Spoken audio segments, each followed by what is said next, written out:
June 1948, the rematch between champion Joe Louis and challenger Jersey Joe Walcott.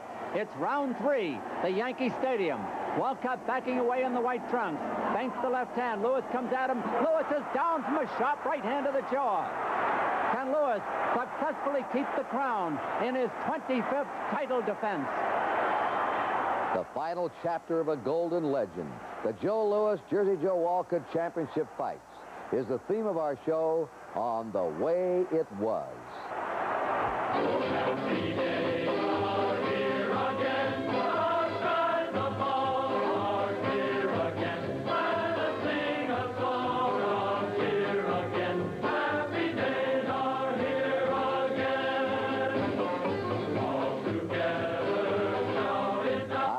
Dowdy. Welcome to another American sports classic. This week, boxing. And we're honored to present two former heavyweight champs who help us relive their memorable 1947 and 48 fights. The challenger, a Cinderella story come true. From Camden, New Jersey, Jersey Joe Walcott. And his opponent, a living legend, the heavyweight champion of the world, from Detroit, Michigan, the immortal Joe Louis. And to help us recreate this chapter of ring history, the voice of boxing, Hall of Fame sportscaster, Don Dumpy. And Don, welcome again to The Way It Was. Thank you very much, Kurt. All right, let's go back to 1947. What's the heavyweight fight scene? Well, Joe Louis was in a class by himself. In 60 fights, he lost only one, and that was to Max Schmeling, which he avenged with a one-round knockout. Louis became the champ at age 22, and he fought every worthy challenger, defending the crown 23 times. In fact, during his reign, only Tommy Farr and Arturo Godoy were able to go the distance with him. But now Louis was 33, and he hadn't defended his crown in over a year since he'd KO'd Tommy Moriello in one round. So Joe needed work. Jersey Joe Walcott was also 33. He had had a checkered career. But with 2 wins over Joey Maxim and a victory over El Murray in 1947, he became the logical challenger for the crown. So Jersey Joe, a man other heavyweights were afraid to fight, who was forced to take menial jobs to keep his family clothed and fed, was given the opportunity of a lifetime.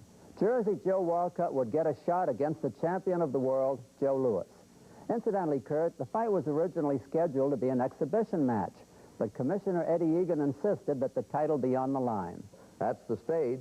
And now we're going to Madison Square Garden. It's December 5th, 1947, the first of their 2 fights. And let's take a very brief look at some highlights of that amazing first fight. And here's the voice of Don Dumpy. Championship of the world, Walcott, the challenger in the white trunks, the champion Louis in black, spears out a left hand, a sharp jab to the chin thrown by Louis. He drives a right and a left to the head, another right to the jaw by Louis, and Louis is down from a short right hand to the jaw. Referee Ruby Goldstein wipes off the glove. Here's the 4th round. Walcott backing away, Louis in with a jab, and Louis is down for the 2nd time in the fight. From the same punch, a sharp right hand to the jaw. He is taking the count from referee Goldstein. Louis survived the knockdowns, and we're in the 9th round. Louis on the offensive, drives both hands to the head as Walcott rolls with the punches. Louis on the inside, shortens up, bangs his left and right to the body, misses a left at the jaw, takes a left hook on the mouth by Walcott. Walcott a short right uppercut to the jaw as he stays on the ropes. Louis hooks that left on the chin again, another left to the jaw, and Walcott trades with him. Louis has him against the ropes. Walcott a right to the jaw. Louis both hands to the head as the round is nearly over. In close, Walcott hooks that left hand to the head, forces Louis back, drives the right to the jaw, and there's the bell. The fight is fairly close as we go into the 15th and final round. Walcott moves away from Louis. He may think he's got the fight won. He's staying at long range as Louis trails him, trying to set him down. Walcott backs away, shuffles, goes into a cakewalk, comes off the ropes with a wild right and a wild left that barely lands, and the fight is over. Louis may have thought he lost the fight. He started out of the ring, and his handlers bring him back in. Let's go up to the ring announcer, Harry Ballow. Judge Frank Thorpe scores 6 rounds for Walcott, 1 round even, 8 rounds for Louis.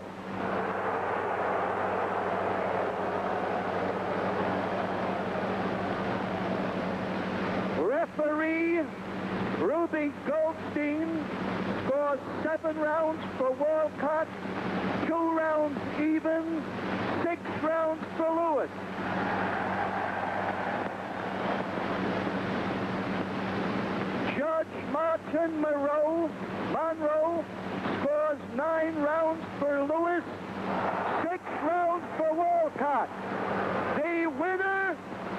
majority vote, and still the heavyweight champion of the world, Joe Louis.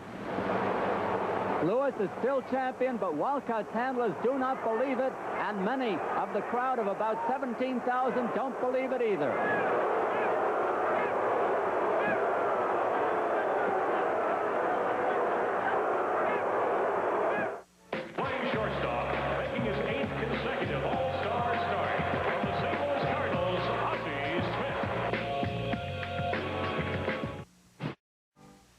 You're watching The Way It Was on ESPN Classic. Before the decision was announced, Joe, you started out of the ring. Do you remember the way it was? Did you think you lost the fight? No, I didn't think I lost the fight. It never come across my mind that you had to stay in the ring to have a decision. I never thought of it. I never heard of you have to stay in the ring. I knew I had boxed a bad fight, but I also know Walcott did a lot of running too. And I always felt that you got to take the champion away from the fellow, but you must come to him. Well, I was a champion. Now, there were a lot of stories that you thought that you might have been disgusted at yourself also. I was disgusted at myself. That's why I want to go out of the ring, but not that I thought I had lost the fight. Cause I really thought that they say I win the fight, I could be in my dressing room. But Manny Seaman said no, so you got to stay in the ring. So that's why I got back in the ring. Jersey Joe, in the 13th, 14th, 15th rounds, you did your little dance. I think Don called it the cakewalk, the shuffle. You stayed away. Were you told that you were ahead, just stay away from him, and you were going to be the winner? Yes, my manager and my trainers told me that just to stay away and box and don't get in trouble. You can't lose a fight. You've at least won 10 out of the 15 rounds. And when the decision, when Louis started the ring and they pulled him back in, it's surprising to hear the champ say this, but when they called him back in the ring and they gave him the decision, the champ came over to me, which I considered a real privilege and a high honor for him to be so honest about the outcome. He grabbed me by both hands and he said to me, "I'm sorry, Joe," meaning to me that he was acknowledging then that he had lost the decision. Joe Louis, when you went to the corner, and did you tell him that you were sorry? I'll tell everybody that. Yeah, I'm sorry I beat you. Well, that's the more proper thing to say, I think, than anything else. But you didn't. But I really thought I wouldn't. I didn't have no idea that I had lost the fight. I really didn't, because. Are you serious, Joe? I really am serious. Yeah, I know. You can't be. And again, what you saying about he's 33? Walk up with my hour. He's more than 33. You looked up to him? All right, now here's what we've got going here. This was back in 47. We still have two men here. Joe Louis was awarded the decision. He says he won the fight in his own heart, and Jersey Joe thinks he won the fight in his own heart. That's the way it is, isn't it? That's the way it is. That's the way it is, and that's the way it was. So, incidentally, Joe, is this to be your last fight? I thought it was my last fight. Yeah, this was going to be your last After the 48th fight, I retired for 2 years. Then when Elder Charles got to be the champion, because at that time, you know, no other heavyweight ever retired and regained the title. And when Charles became champion, I thought I had a shot at becoming, be the first one to do that, to regain the title after retiring. You were away for 2 years. I was away for 2 years, yeah. And what kind of quite natural. The income tax has also something to do with me coming back too. Yeah, we know that. Well, it was a good payday. Joe Louis, the gentleman he's always been, probably the most popular man in any sport in this country, didn't retire, as he just told you, and he also decided to give Jersey Joe a return shot. They signed for one more fight, which would be held outdoors at Yankee Stadium. But this one, win, lose, or draw, was probably going to be the champ's last fight. We'll return in a moment to The Way It Was on ESPN Classic. And so the scene's set. Now let's go now for the second fight between Walcott and Louis, June 25th, 1948, and let's join Don Dumphy at ringside.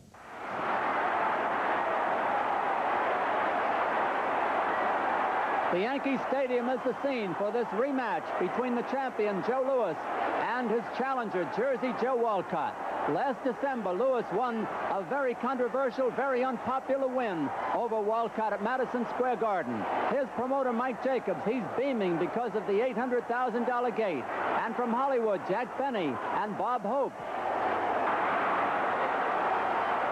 Adolphe Monjou, impeccably attired as usual. Eddie Cantor. Joan Blundell and producer Mike Todd. And FBI Chief J. Edgar Hoover. In a moment, the ring announcer, Harry Ballow, will introduce the principals in this bout, and we'll be underway. Of this most important heavyweight championship contest, may the arm of the better participant be elevated in token of victory.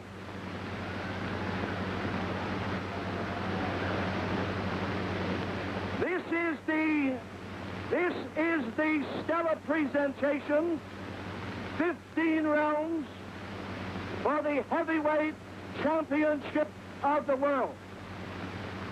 From Camden, New Jersey, weighing 194 3/4 pounds, wearing white trunks with black stripes, the outstanding and most capable challenger, Jersey Joe Walcott.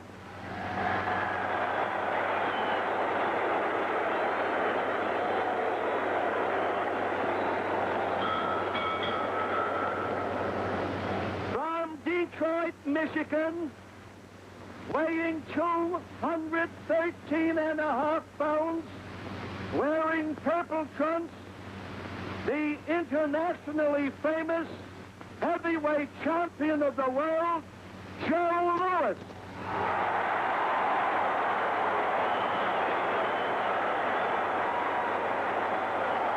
This microphone is close to your mouth as possible, but close to your mouth.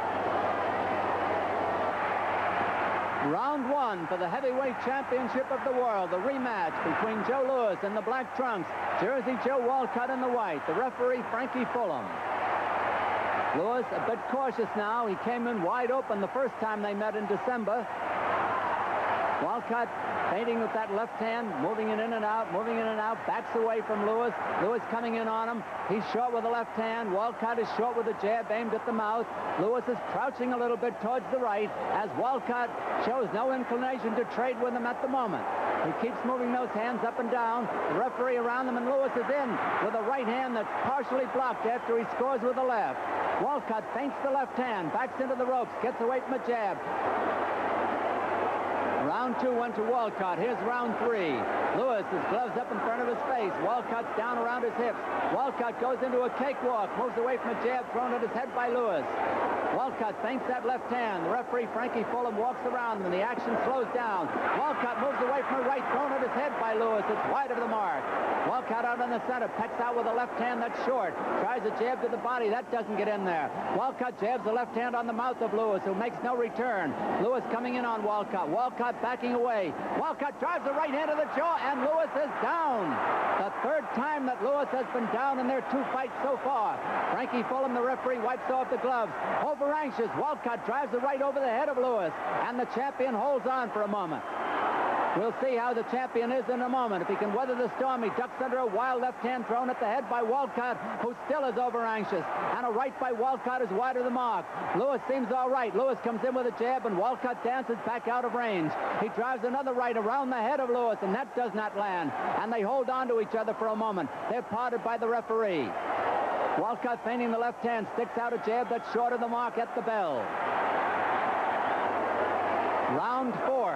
Louis is out there quickly. Apparently he's all right. Walcott circles his man, doesn't throw anything, keeps his hands wide apart. Louis has his gloves up in front of his face again, defending against the jab. Walcott moves in on him. Louis backs away, gets away from the jab. Louis drives the left hand to the body. Walcott takes the left and a right to the jaw, another right to the jaw thrown by the champion, and Walcott bangs both hands to the head as the referee comes over to get them out of a clinch. Now at long range again, Walcott moving in on Louis. Louis feinting the left hand. Walcott backs away. Here's Louis coming in on him, stalking his man. Walcott cakewalking, gets away from a right, ducks under another right, and moves out into the center of the ring. Walcott pecks out a jab that's short. Louis coming in on him. Walcott shoots out another jab that barely reaches the chin. Walcott jabs the left on Louis.